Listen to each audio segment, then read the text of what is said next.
বাড়িতে চলছে মুখে ভাতের অনুষ্ঠান। আমার ভাসুরের ছেলের মুখে ভাতের অনুষ্ঠান হচ্ছে। তো কিছুদিন আমি বাবার বাড়ি থেকে ঘুরে আসলাম। আজ প্রায় 7-8 দিনের মতো বাবার বাড়িতে ছিলাম। তো কালকে এসেছি। তো অনেক দিন যাবৎ এই আমার এই লেবু গাছটা বা আমার এই নদীর সাইডে যা সবজি গাছগুলো আছে ওইগুলোর সঙ্গে দেখা হয় না।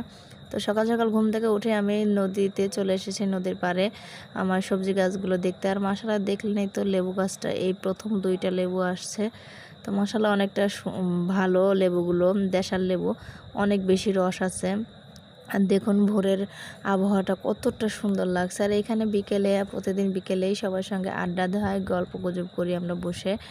তো কতটা সুন্দর লাগছে ভোরে। আর এইদিকে আমাদের এদিকে কিন্তু শীতটা পড়েই গেছে। ভোরবেলা অনেক পরিমাণ কুয়াশা থাকে, আর তেমন রাতে কিন্তু শীত থাকে। তো এইদিকে আমি বাড়িতে এসে দেখি আমাদের একটা গরু যে আছে, সেই গরুটার বাছুর হয়ে গেছে। তো মাশাআল্লাহ বাছুরটা কিন্তু অনেকটা কিউট। বাছুরের কাছে যাওয়া যায় না গরুর ভয়ে। আর এইদিকে ছিল এই তো অনেকগুলো সকালবেলা নিয়ে আসছে পুঁটি মাছ, আমার ননদরা কাটাকাটি করছে। তো এইগুলো কিন্তু এমনি খাওয়ার জন্য আনেনি, এগুলো আনছে রোদে শুকিয়ে শুটকি বানাবে।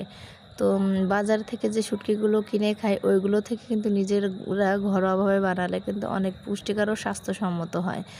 তো তারপরে এই তো মুখে ভাতের অনুষ্ঠানের জন্য এই যে প্যান্ডেলটা করা হয়েছে, এইটা আমি মানে লোকজন এসে যে সাজাচ্ছিল ওইটা একটু তখন নিয়ে নিলাম। সাজানো শেষ এখন, অনেকটা সুন্দরই লাগছে। তারপর সে অনুষ্ঠান উপলক্ষে তো হাতে মেহেন্দি থাকবে না, সেটা কি হয়, এর জন্য একটু হাতেও মেহেন্দি নিয়ে নিলাম। তো মেহেন্দির ডিজাইনটা কেমন হয়েছে অবশ্যই কমেন্টে বলে যাবে। আমি এই তো নর্মালি একটু পদ্ম ফুলটা আর্ট করার চেষ্টা করেছি, তেমন আমি ডিজাইন করতে পারি না। তো যতটুকু পারি নিজের হাতে নিজেই দিই, এই আলহামদুলিল্লাহ।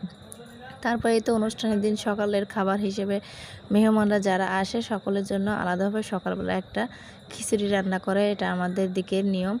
তো দুপুরের খাওয়া দাওয়ার অনুষ্ঠানের ভিডিওটা আর আমি নিতে পারিনি।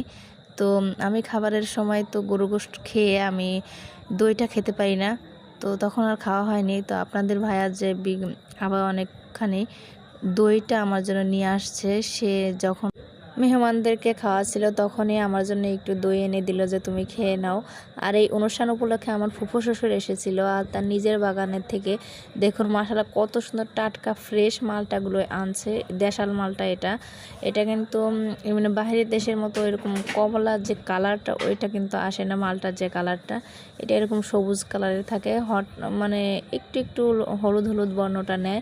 তো এইগুলো কিন্তু রেখে দিলে নষ্ট হয়ে যাবে, এই জন্য আমরা তখনই কেটে সুন্দর করে পরিবারের সকলে একসঙ্গে